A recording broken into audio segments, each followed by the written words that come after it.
Good evening. आज भी parenting की ही बात करेंगे।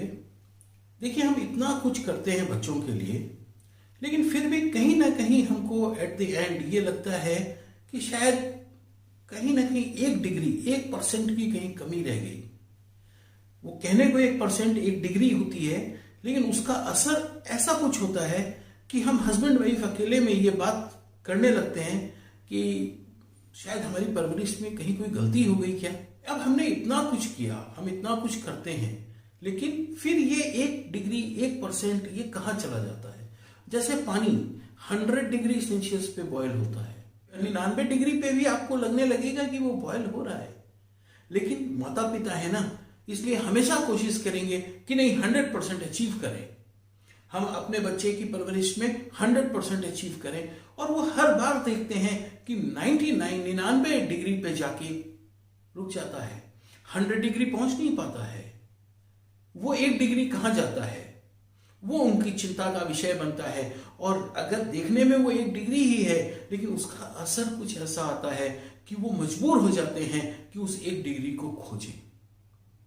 वो क्या कमी है जिसे पूरा करने के लिए पेरेंट्स और ज्यादा मेहनत करते हैं, और ज्यादा एफर्ट करते हैं।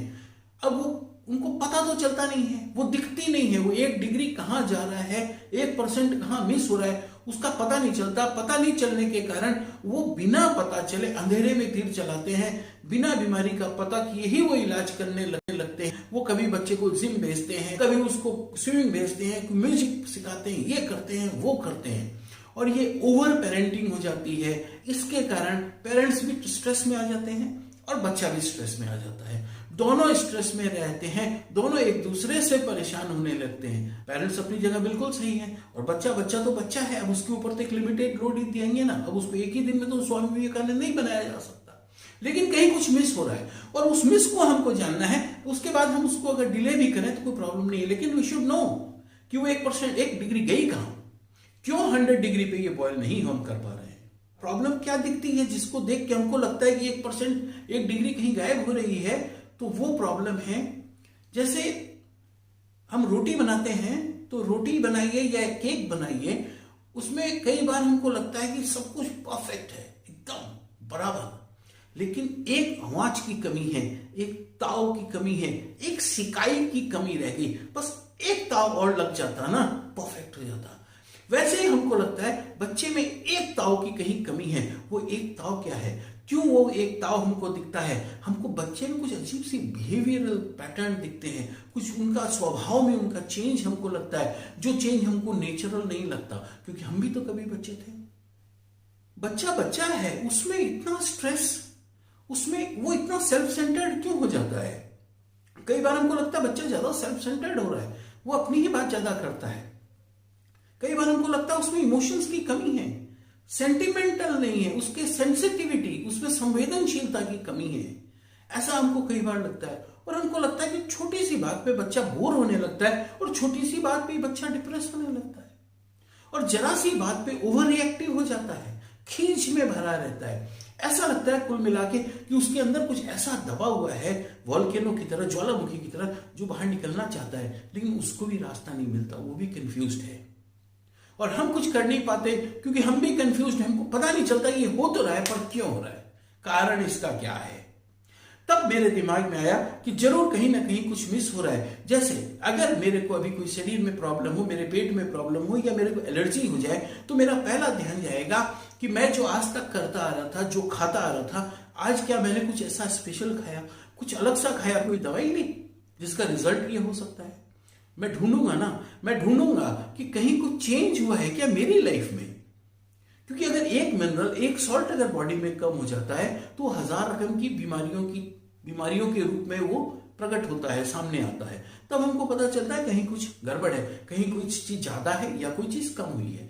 जब इस दृष्टि से हम देखेंगे तो हमको पता चला कि बच्चे की पेरेंटिंग में एक चीज जो हमारे समय में और इन बच्चों के समय में, हम कहते हैं जमाना बदल गया, मैं ये सब बात नहीं मानता। जमाना बदल गया, बहुत सारे फैक्टर्स बदल गए, लेकिन कई मेजर फैक्टर्स हैं जिनके कारण हमको लगता है जमाना बदल गया। वो मेजर फैक्टर्स हमारे नजर से इसलिए छूट जाते हैं क्योंकि हम ये बहाना कर देते हैं जमाना बदल गया बोल के सब बदल गया। हमारे जीवन में और बच्चे के जीवन में एक मूल फर्क जो मुझे नजर आया वो है ग्रैंड पेरेंट्स का एलिमिनेट हो जाना, ग्रैंड पेरेंट्स का साइड हो जाना। आज मेरे जीवन में जब मैं बच्चा था तो आप भी याद सोच के देखिए कि हमारा ज्यादातर वक्त पिता के साथ, माँ के साथ गुजरता या दादा दादी के साथ गुजरता। हमारा लाइफ का ज्यादा पार्ट हमारे बचपन का कहाँ गुजरा? पिता के रूम में, आकि अपने दादाजी के रूम में, अपनी दादी के रूम में। कितनी बार ऐसा हुआ कि हम दौड़ते हुए पापा के रूम से निकल के दौड़ते हुए दादाजी के रूम में गए, और कितनी बार ऐसा हुआ कि हम रोते हुए दादाजी के रूम से अपने पापा के रूम की तरफ गए। शायद कभी हुआ होगा। तब मुझे लगा कि ये एक फैक्टर ऐसा है, वो किसी भी कारण से है। देखिए, मैं उसको क्रिटिसाइज नहीं कर रहा हूं, वो किसी भी सोशल कारण से है या और किसी कारण से है कि दादा दादी का रोल बच्चे की पेरेंटिंग में, मोटा मोटी बात यह है कि वो एलिमिनेट हो गया, उनका रोल बहुत कम रह गया या नहीं है, अवेलेबल नहीं है बच्चे की पेरेंटिंग में। इसका हमको पता तो नहीं चला, क्योंकि हमको लगा ये क्या सिखाएंगे, इनके रहने नहीं रहने से क्या फर्क पड़ता है। चलिए आज हम एनालाइज करके देखते हैं। हमारे पास 3 कैरेक्टर हैं। एक है बच्चा, जिसको हम चाइल्ड बोल देंगे, इसकी उम्र हम 12, 13, 14 साल तक समझ लेते हैं अपने दिमाग में। एक है पिता या माँ, जिसको हम यंग पेरेंट्स बोलेंगे, और एक है दादा दादी, जिनको हम ग्रैंड पेरेंट्स बोलेंगे।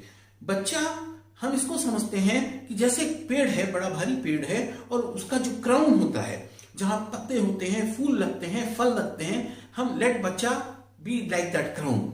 ये बच्चा वो है। ये जो ट्रंक है, ये सबसे मजबूत पार्ट है जो सबको संभाले हुए है। इसको हम माता पिता मान लेते हैं या पिता मान लेते हैं। माँ तो खैर बहुत बड़ी चीज है, हम इसको पिता मान लेते हैं। और जो रूट्स हैं, जो दिखती नहीं अंदर हैं, इनको हम ग्रैंड पेरेंट्स मान लेते हैं। तो अभी इस आज के डिस्कशन में हम इसी तरह की टर्मिनोलॉजी यूज करेंगे। अब हम सबसे पहले ये तीनों का कैरेक्टर देख लेंगे, तीनों का नेचर देख लेंगे। बच्चा है, बच्चा क्या है? वो तूफान के पहले की शांति है। वो तूफान के पहले का बिल्कुल कोरापन है। वो शांति तो है, लेकिन एनर्जी से भरी हुई शांति है, क्योंकि वो स्वयं एनर्जी का रूप है, लेकिन फुर्सत में है। उसके पास हजारों हजारों प्रश्न हैं, क्योंकि वो जो भी चीज देखता है उसके मुख से निकलता है वाह वाह। और जब वो क्योंकि उसके लिए तो पूरी दुनिया अद्भुत है, पहली बार देख रहा है, और उसी हिसाब से अनगिनत प्रश्नों की बौछार उसके अंदर से फूटती है। बच्चा 24 घंटे में 24 घंटे अपने ऊपर अटेंशन चाहता है साहब। बच्चा चाहता है कि उसके ऊपर अटेंशन देने वाला बड़ा लाइटली उसको लेवे, उसकी पेरेंटिंग बड़ी लाइटली करे, स्ट्रेस में नहीं आवे, उसको स्ट्रेस नहीं चाहिए। और दूसरे में वो चाहता है कि जो व्यक्ति उसकी पेरेंटिंग कर रहा है वो भी लाइट रहे। अगर वो एकदम चिड़ा हुआ रहेगा तो भी बच्चे को अच्छा नहीं लगता है। बच्चा समझता है, कितना भी छोटा बच्चा हो वो समझ जाता है। अभी इतनी सारी रिक्वायरमेंट्स है बच्चे की, लेकिन फिर भी बच्चा फुर्सत में है, मस्त है, अलगर्जू है, उसको किसी बात की फिक्र नहीं। ये हो गया बच्चा, हम समझ के। अब आइए, अब हम पहले ट्रंक को समझ लेते हैं, पिता को समझ लेते हैं। पिता पावर है, एंथुसियाज्म है, विजन है। पिता को सब कुछ करना है, सब कुछ पाना है, सबको साथ लेके चलना है। और पिता स्ट्रेस में है। स्ट्रेस किस बात का? स्ट्रेस इस बात का कि उसके एक हाथ की तरफ बच्चे हैं, पेरेंटिंग है, उनका भविष्य है, दूसरे हाथ पे अपने माता पिता हैं जो या तो वृद्ध हो गए हैं या हो रहे हैं, और वृद्धावस्था की जो भी तकलीफें हैं उनके साथ वो अपने माता पिता को देखता है। कभी वो इस बच्चे की वैक्सीन को लेके हॉस्पिटल दौड़ता है, तो कभी सवेरे तड़के 4:30 बजे माता पिता की तकलीफ को लेके हॉस्पिटल दौड़ता है। और इन सब के बीच वो सोसाइटी में अपनी पोजीशन को भी मेंटेन करना पड़ता है उसे, और अपना वर्कलोड तो है सो है, वरना तो ये पूरा ढांचा चरमरा ही जाएगा। इसलिए आज हमने इनको कहा कि ये तूफान है। बच्चा तूफान के पहले की शांति है, दादा तूफान के बाद की शांति है।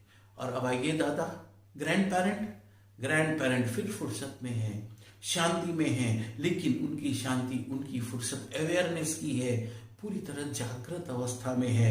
उन्होंने जीवन को एक्सपीरियंस किया है, उन्होंने इस तूफान को एक्सपीरियंस किया है, और इस तूफान और एक्सपीरियंस में उन्होंने भी एक बच्चे का लालन पालन किया है जब वो स्वयं तूफान में थे।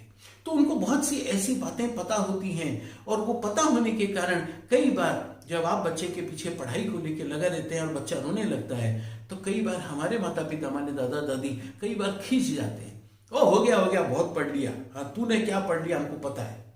वास्तव में उनको पता है, क्योंकि जीवन की कई चीजें जो हमको बहुत बड़ी लगती हैं उनको पता है बहुत लंबी चौड़ी बात नहीं है। एनीवे, अब वो भी फुर्सत में है। अब जरा मिला के देखते हैं तीनों को। तो पहले 1 नंबर बच्चे का जो हमने स्वभाव देखा वो फुर्सत, एक वर्ड में लेते हैं फुर्सत। दादा फुर्सत, अब ये दोनों मैच कर गए। बच्चा फुर्सत, माता पिता तूफान, ये मैच नहीं हो रहा है। माता पिता तूफान, दादा फुर्सत, ये भी मैच नहीं हो रहा है। ये देखिए, ये जो ट्रंक है, ये तूफान है, ये न इधर मैच हो रहा है न उधर मैच हो रहा है। तो फिर इसको करना क्या है? अगर ये दोनों के बीच, बच्चे के और ग्रैंड पेरेंट के बीच अगर ये ब्रिज का काम कर दे तो इसका अपना स्ट्रेस भी कम हो जाएगा। देखिए, बच्चे की पेरेंटिंग के 2 मुख्य बिंदु हैं। एक है उसकी परवरिश, फिजिकल एस्पेक्ट, उसको नरिश करना, उसकी नर्सिंग करना, और एक है उसका नर्चर, कि उसमें वैल्यू कैसे ऐड किया जाए, जीवन को समझने की और जीवन को देखने की कला उसमें कैसे आए। ये 2 पार्ट है। इसमें ऐसा है कि मान लीजिए जो नर्सिंग है, जिसको बच्चे की मजबूती के लिए कुछ करना है, शरीर के लिए कुछ करना है, स्कूल अदरवाइज कुछ करना है, ये सब जो फिजिकल पार्ट है, इसको हम लेते हैं जैसे बच्चे के साथ आउटडोर गेम खेलना है, क्रिकेट। अभी दादाजी को लगा दीजिए, जाइए इसके साथ क्रिकेट खेलिए, तो हो गया ना, दोनों ही गए। और ये जो नर्चर है, ये एक तरह का जैसे इंडोर गेम है, जैसे लूडो खेलना, ये काम दोनों का मिलता है। देखिए, बच्चे में आप बोलेंगे कि दोनों में फुर्सत है तो फिर दोनों क्यों नहीं कर सकते? नहीं, एक पार्ट मैंने और बोला था कि ये एनर्जी से भरा हुआ है और यहां तो एनर्जी खाली हो रही है। आप ऐसा समझते हैं कि जैसे गुरु द्रोणाचार्य हैं, वो शस्त्र विद्या सिखाते हैं, लेकिन अगर गुरु द्रोणाचार्य का काम कृष्ण करने लगते और कृष्ण गायब हो जाते तो क्या होता? ये जो ग्रैंड पेरेंट्स है ना, ये बच्चे के लिए कृष्ण का काम करते हैं।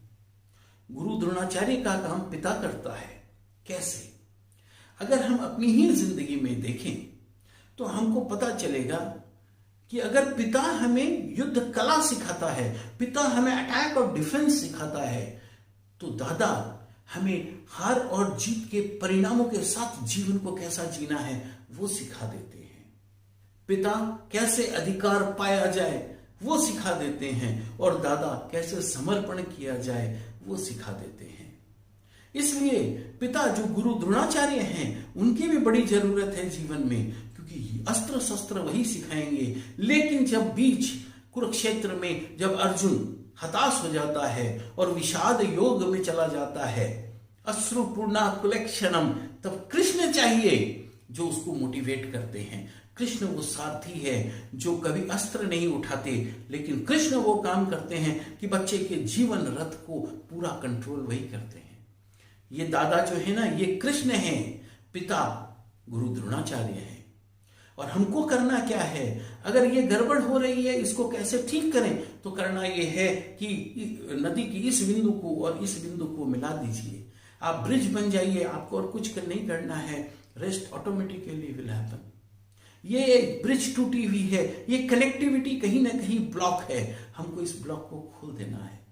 और अगर एक बार हम ऐसा करते हैं तो 2 काम होंगे, जहां हमारे बच्चे को 1000 प्रश्नों के जवाब मिलेंगे। अगर आप जरा सा एक बात सोच के देखिए कि आपको अगर दे दिया जाए, एक किताब दे दी जाए कि ये कहानी जरा बच्चे को सुनाओ, तो सोचिए आप एक कहानी को सुनाने में कितनी बार झूल जाएंगे?